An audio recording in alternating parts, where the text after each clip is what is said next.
Bom dia, pessoal. Bom dia. Né? Que dia gostoso, fresquinho, Muito, aquele né? calorzão, né? Já deu uma parecida no ambiente. Uhum. Então, hoje a gente tem a presença da nossa companheira de ideal espírita, a Débora, da cidade de Valentim Gentil. Tá? Vamos fazer a nossa prece para a gente dar início às nossas atividades. Amado Mestre Senhor Jesus, Deus nosso Pai, de infinita bondade, mais uma vez agradecidos pela oportunidade do trabalho, agradecidos por essa casa abençoada que nos acolhe, que acolhe os nossos corações frente aos nossos momentos de dificuldade, de tristeza e também de alegrias. Obrigada, Senhor, pelo nosso lar, pela nossa família, pelo nosso trabalho. E, em especial, agradecemos a nossa doutrina, que tanto nos esclarece, que nos mostra o caminho certo a seguirmos para a busca da nossa paz interior. Obrigada, Senhor. Permaneça conosco mais um dia de trabalho. Obrigada, Senhor. Que assim seja. Que assim seja. Bom dia a todos. Que a paz de Jesus esteja no coração de cada um de vocês, hoje e sempre. Agradeço primeiramente o convite, né, do Rodrigo para estar aqui com vocês. Sempre falo que chuva é bênção, né? Então, chuva sempre é bênção, renova a nossa alma, nosso coração, traz felicidade para a natureza, para os animais. Então, é muito bom quando a gente começa um domingo com chuva. E que essa bênção que a gente tem, essa chuva, se faça presente também dentro dos nossos corações. Hoje a gente vai falar um pouquinho das curas de Jesus. Quando Jesus passou pela Terra, ele era um espírito muito evoluído. Só de estar perto de Jesus, as pessoas já se curavam.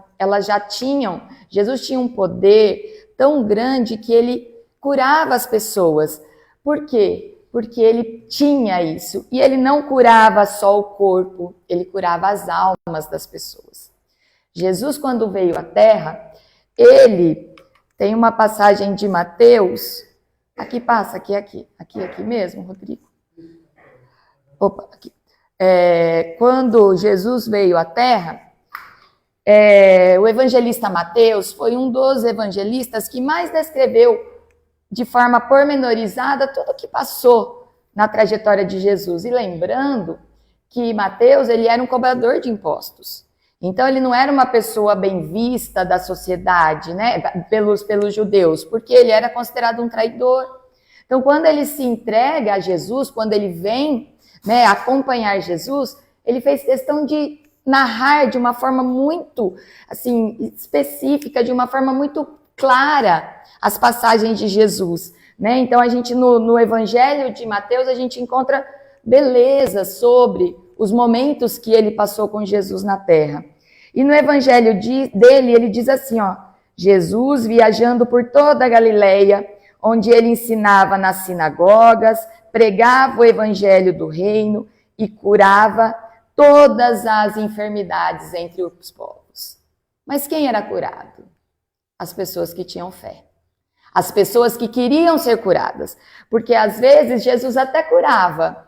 E depois de um tempo, e sempre Jesus dizia, sua fé te curou, vai e não peques mais. Mas depois de um tempo, se a pessoa não estivesse com o seu coração aberto para receber, ele voltava. Né? Então, Jesus, ele passou o pouco tempo que ele passou na Terra, foi para transformar as pessoas, foi para transformar aquelas pessoas que caminhavam com ele naquele momento. E ele, certamente, todos nós temos certeza que ele foi o espírito mais evoluído que passou pela Terra, né? Mais evoluído, perfeito. Ele era dotado de um imenso amor. Ele veio para mostrar às pessoas daquela época que tudo se curava através do amor. Não com as guerras, não com as matanças, mas pelo amor. E ele fez uma transformação no tempo em que ele ficou na terra. Na Bíblia Sagrada, conta-se que tem mais de 40 milagres, e a religião católica é chamado de milagre, mas o que é isso? Tudo aquilo que sai, do extraordinário, que vem. Por que Jesus precisou fazer aqueles milagres? Ele precisou fazer aquelas curas para mostrar a todos que ele era o Filho de Deus, que ele estava ali para transformar essas pessoas. E a gente tem enormes narrativas de muitos milagres, de muitas curas que Jesus fez aqui na Terra. Só que eu vou falar de 3 em específico, para a gente tratar um pouquinho delas, e todas, independente de qual seja, sempre as curas de Jesus são feitas através da fé das pessoas. E isso a gente tem que pensar dentro de nós. Porque se a gente tem algum problema, seja de ordem física, de ordem material, no nosso corpo, na nossa alma, se a gente tiver fé, a gente faz acontecer e faz ser melhor.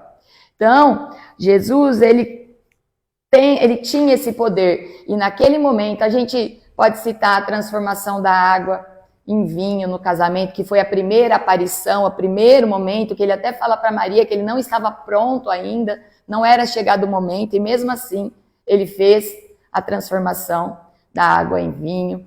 Ele curou cegos, que fez enxergar, curou aquele paralítico que mais de 38 anos ficava ao lado daquele poço, que ninguém levava-o para deitar naquelas águas, porque dizia-se que aquelas águas eram curativas, e Jesus, só de ficar perto, fez com que ele andasse, depois de 38 anos lá naquela situação. E a primeira que a gente vai falar é a cura do leproso. A época de Jesus, a lepra, que hoje é a hanseníase, que a gente conhece, as pessoas eram consideradas impuras. As pessoas que tinham lepra, elas eram levadas para fora das cidades, porque elas não podiam, até porque era transmissível, então eles não podiam estar junto com as pessoas da sociedade, nas cidades em si. E no Evangelho de Mateus, ele diz assim: e eis que veio um leproso e o adorou, dizendo: Senhor, se quiseres, pode tornar-me limpo. E Jesus, estendendo a mão, tocou-o, dizendo: quero, se limpo. E logo ficou purificado de sua lepra. Foi uma das primeiras também, depois da água em vinho, a hora que ele já estava com os seus apóstolos, já caminhando, pelas cidades, e ele curou esse leproso. Quer dizer, ele purificou novamente essa pessoa, E inclusive ele pede para que esse leproso fosse ao templo, para que ele pudesse ser reintegrado. Inclusive nessa passagem, ele pede, mas fala: não conte que foi eu. Então ele ainda não queria, que ficasse demonstrado que era ele que estava fazendo, aquelas curas. Mas Jesus ficou muito conhecido. E todo lugar que ele andava, ia uma multidão atrás dele. Todo lugar que ele se encontrava, as pessoas queriam vê-lo. As pessoas queriam estar perto de Jesus, porque a gente pensa quão era grande o magnetismo só de você estar perto de Jesus.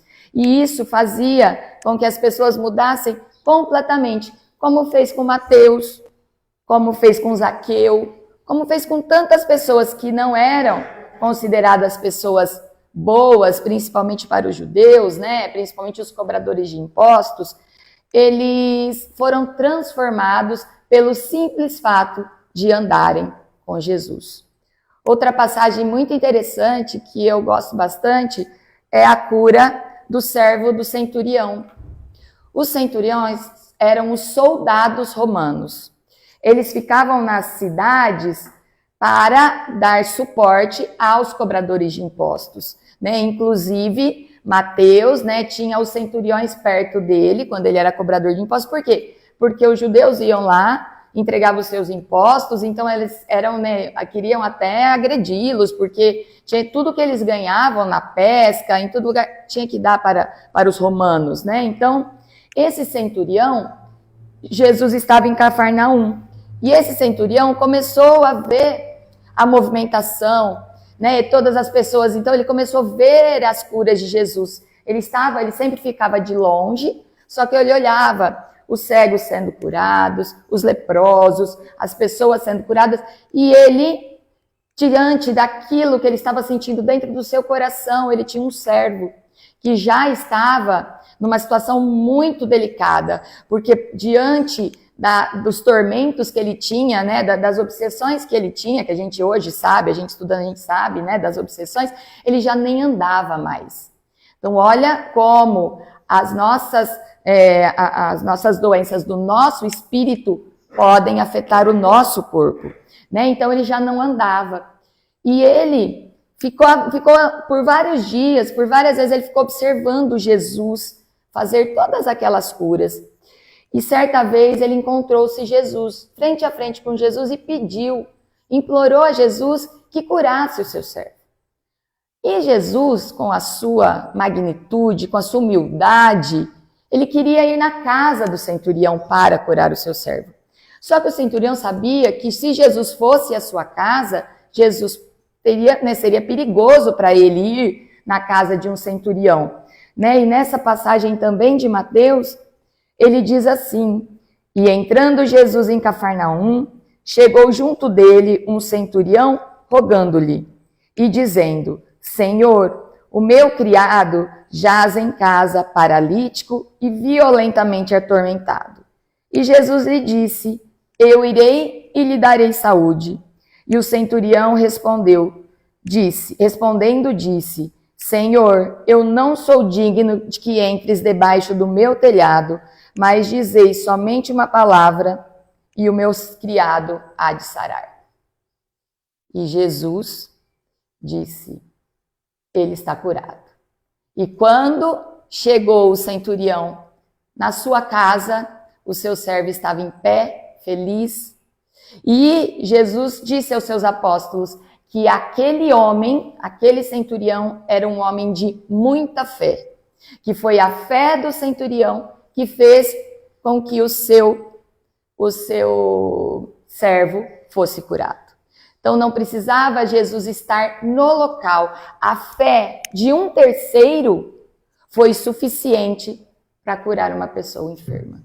Então a gente não imagina, né? A gente fica maravilhado escutando, né? Lendo sobre essas histórias das curas que Jesus fez enquanto caminhava na terra. E a última que a gente vai falar é da mulher hemorrágica. Conta-se que uma mulher, ela sangrou por 12 anos. Por 12 anos, ela tinha um fluxo sanguíneo. Inclusive, ela nem ficava mais nas cidades, porque para a época, o sangue da mulher era considerado sujo, impuro também. E essa mulher, por 12 anos, ela gastou tudo que ela tinha, pagou tudo que ela tinha com médicos, tudo. E ela não parava de sangrar. E ela fica sabendo que Jesus estará na cidade naquele dia. E naquela multidão, porque diz que eram muitas pessoas, que Jesus arrastava multidões. Então, quando ele está andando, ele sente uma pessoa tocar no fim das suas vestes. Fala na orla, né? Das suas vestes. E ele, na hora, ele fala: quem me tocou? Aí Pedro, que sempre foi muito, né, questionador, fala: Jesus, quantas pessoas aqui tem? O senhor quer me saber quem te tocou? Alguém me tocou de uma forma diferente. E desta pessoa saiu uma virtude. Então Jesus sabia que alguém havia tocado, que alguém tinha tocado de uma forma diferente, pedindo tanto a Jesus que pudesse estancar esse sangue, que pudesse curá-la, que a fé dela fez com que ela fosse curada. E mais uma vez Mateus fala assim: e uma mulher que tinha um fluxo de sangue havia 12 anos e gastara com médicos todos os seus haveres, e por nenhum pudera ser curada. Chegando por detrás dele, tocou a orla do seu vestido e logo estancou o fluxo do seu sangue. E disse Jesus: quem me tocou? E negando a todos, disse Pedro e os que estavam com ele: Mestre, a multidão te aperta, te oprime e dizes: quem me tocou? E disse Jesus: alguém me tocou, porque bem conheci que de mim saiu uma virtude. Então, vendo a mulher que não podia ocultar-se, oprimiu-se, tremendo, e prostrando-se ante dele, declarou-se diante de todo o povo, a causa por que ele havia tocado, e como logo sarara. E ele lhe disse: tem bom ânimo, filha, a tua fé te salvou. Vá em paz. Todas as vezes que Jesus curava alguém, ele não atribuía a ele essa cura, ele atribuía à pessoa. A sua fé te salvou, a tua fé te salvou. Então ele era extremamente humilde. Ele não queria ser ele que estava fazendo aquelas curas. Ele queria dizer que as próprias pessoas, que se dentro dela tivesse virtude, tivesse bom ânimo, tivesse vontade, ela iria se curar, e não Jesus a curar. Depois e tem muitos, né? Como eu disse, eu acredito que todos vocês conhecem muitas das curas de Jesus. E só desses 3 exemplos que a gente trouxe aqui, a gente tem que falar dentro de nós, para dentro de nós. Mas qual é o sentido dessas curas que Jesus fez enquanto ele estava na terra? Para nós, o que a gente leva? O que a gente coloca? O que a gente pensa em relação a essas curas? Qual seria a verdadeira cura de Jesus? O que Jesus queria? Jesus queria curar o corpo e a alma das pessoas. E ele sempre dizia que era a fé da pessoa que a curava. Né? Na Revista Cristã do Espiritismo, diz assim: diversas curas foram operadas por Jesus: cegos, surdos, leprosos, obsediados, ressurreição. Ou seja, pessoas enfermas do corpo e da alma. Sem dúvida alguma, Jesus foi o maior curador do corpo e do espírito que já conhecemos neste planeta, pois ele foi capaz de nos mostrar a cura através da fé. Jesus sempre dizia: a tua fé te salvou. Já é comprovado cientificamente que a fé faz com que as pessoas se curem de doenças do corpo. Tem um estudo nos Estados Unidos que eles fazem, né, eles pegam pessoas com câncer e fazem um mapeamento, inclusive, do cérebro da pessoa, né? Porque a gente tem a glândula pineal e a gente fica... Então, as pessoas, todas elas na mesma condição, no mesmo estágio de um determinado câncer, né? Todas elas estão no mesmo estágio. Aquelas que são pessimistas, que não têm essa fé dentro delas, elas têm de ficarem doentes e a doença tomar conta delas muito mais rápido.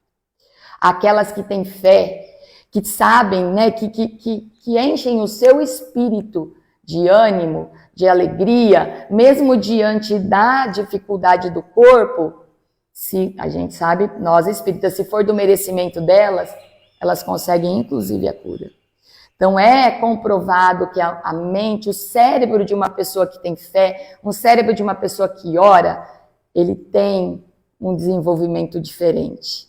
E a gente que é espírita sabemos que nós, quando estamos diante das nossas maiores dificuldades, a gente tem que ter fé e tem que orar. Porque nós somos, né, a gente também é aquilo que a gente pensa. E a gente atrai aquilo que a gente pensa, que a gente vivencia. Então se a gente tiver... Mesmo diante das nossas dificuldades, é fácil? Não é, somos humanos, não é verdade? A gente tem tantas dificuldades que nós estamos num mundo de prova e expiação, então a gente tem, né, que saber, mas a gente também tem a certeza de que se a gente tiver fé, a gente vai conseguir passar por várias dificuldades.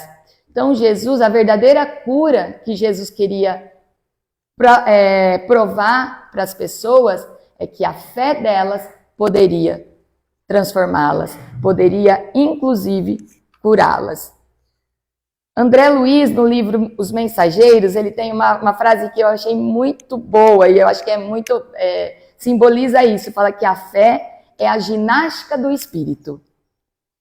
O que a gente faz ginástica para quê? Para ficar forte, não é? Para a gente passar, não ter mais dor, a gente não entrevar quando a gente vai ficando mais velho, não é verdade? Então, assim, qual é a ginástica do nosso espírito? É a fé. A gente tem que exercitar essa fé. E ele fala assim, quem não exercitar de algum modo na terra, preferindo deliberadamente a negação injustificável, encontrarás mais tarde sem movimento. Se a gente precisa se exercitar para que na nossa melhor idade, quando a gente vai ficando mais velho, a gente não ficar entrevado, a mesma coisa é a fé. Se a gente não exercita a fé desde cedo, uma hora a gente vai ficar sem movimento, porque uma hora a gente vai ficar totalmente descrente, totalmente sem aquilo que nos fortalece por dentro. Ou seja, se eu não exercitar, como vou desenvolver a fé? Tudo é possível para aquele que crê.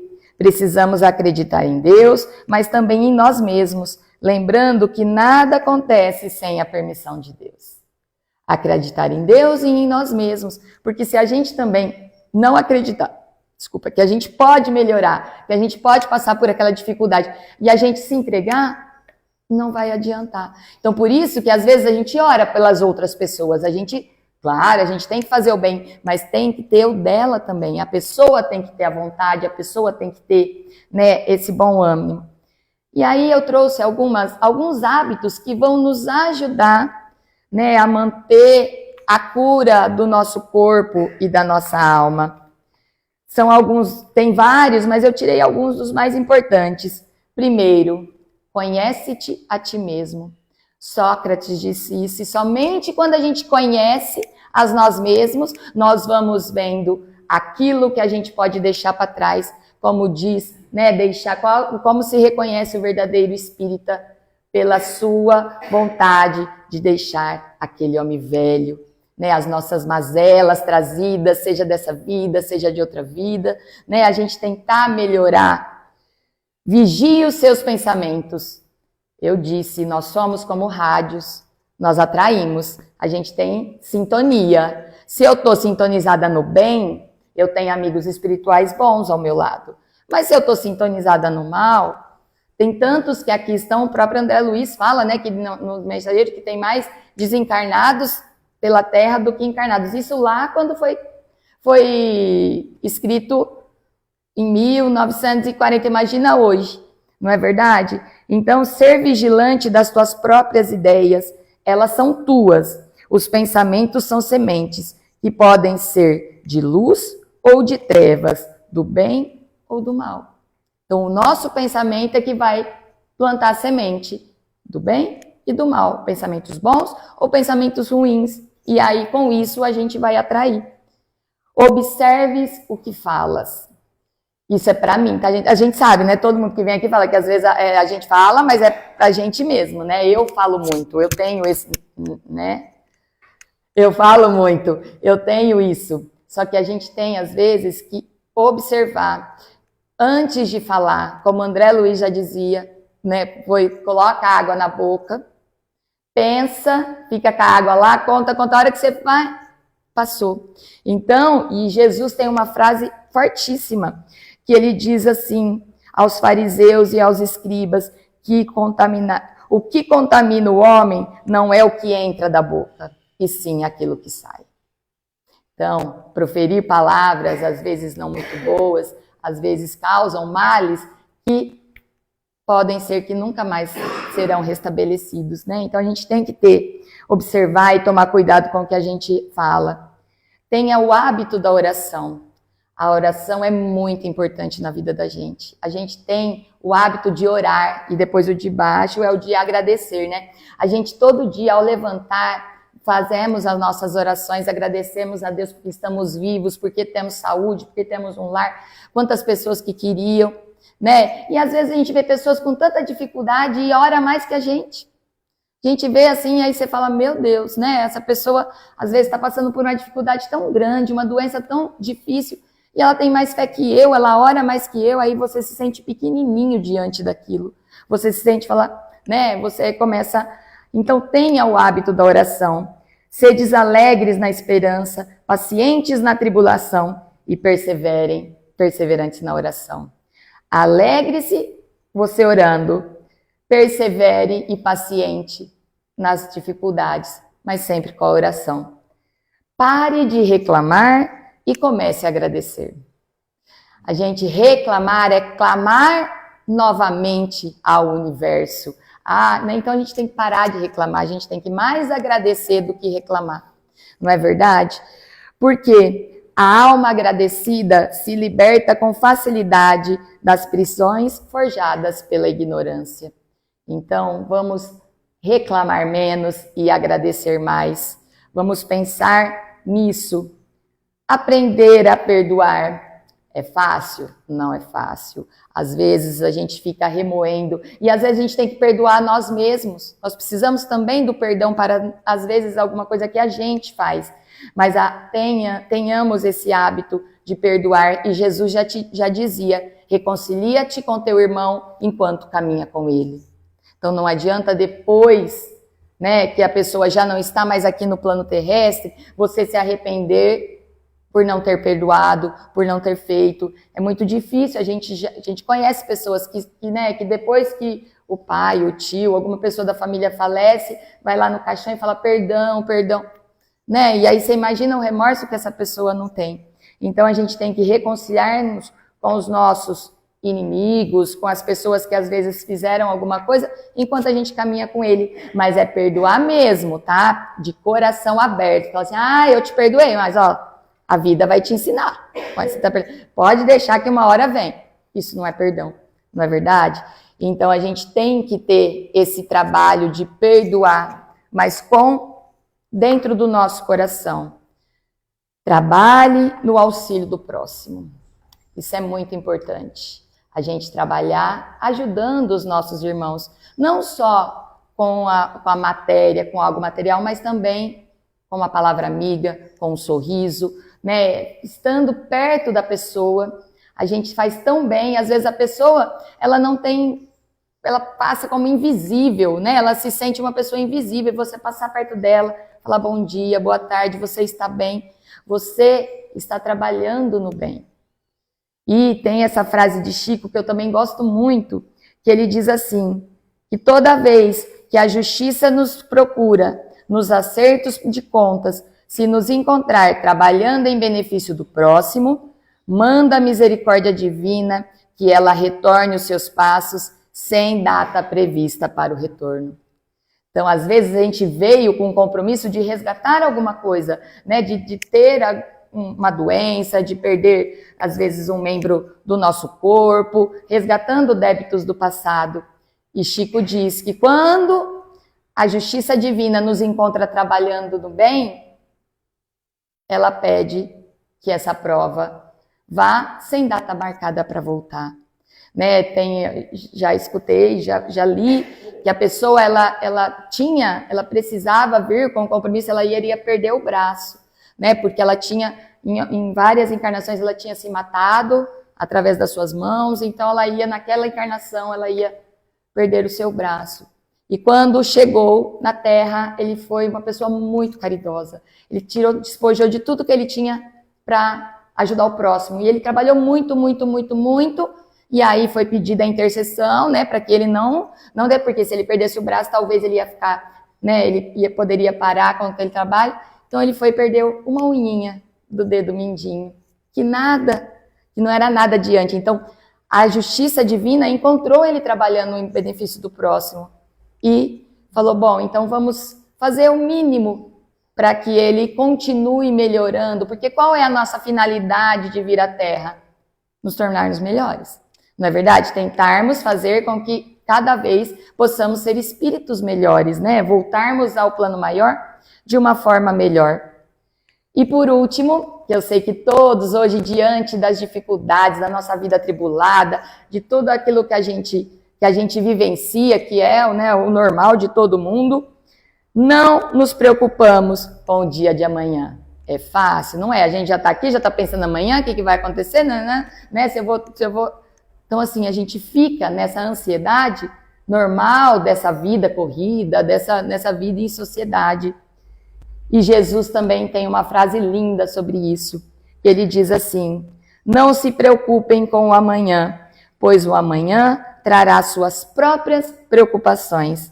Basta a cada dia o seu próprio mal. Então a gente tem que vivenciar o hoje, não ficar preocupado com o amanhã. O amanhã há de chegar e amanhã nós vamos nos preocupar com as situações de amanhã. Basta o dia de hoje. E ele diz que até os passarinhos, eles não sabem, eles não trabalham para comer e eles nunca ficam sem alimento. Então a gente sempre tem, né? E sempre, como diz lá atrás, nada acontece sem a permissão de Deus. Nada acontece se não for para nosso melhoramento espiritual. Tem uma prece de André Luiz que chama Cura Espiritual. E eu vou falar para vocês, eu vou pedir licença que eu vou ler aqui. Comece orando.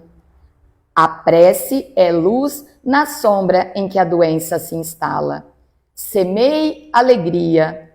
A esperança é o medicamento no coração. Fuja da impaciência. Toda irritação é desastre magnético de consequências imprevisíveis. Guarde confiança. A dúvida deita raios de morte. Não critique. A censura é choque nos agentes da afinidade. Conserve brandura. A palavra agressiva prende o trabalho na estaca zero. Não se escandalize. O corpo de quem sofre é objeto sagrado. Ajude espontaneamente para o bem. Simpatia é cooperação. Não cultive desafetos. Aversão é calamidade vibratória. Interprete o doente pelo qual fosse você mesmo. Toda cura espiritual lança raízes sobre a força do amor.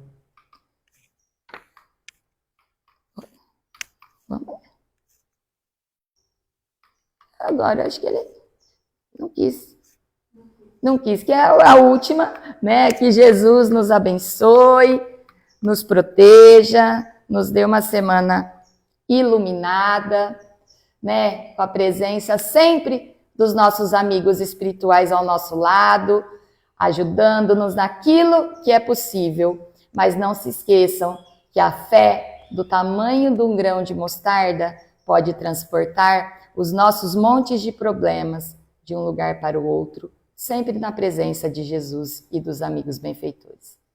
Que Jesus nos abençoe e nos proteja.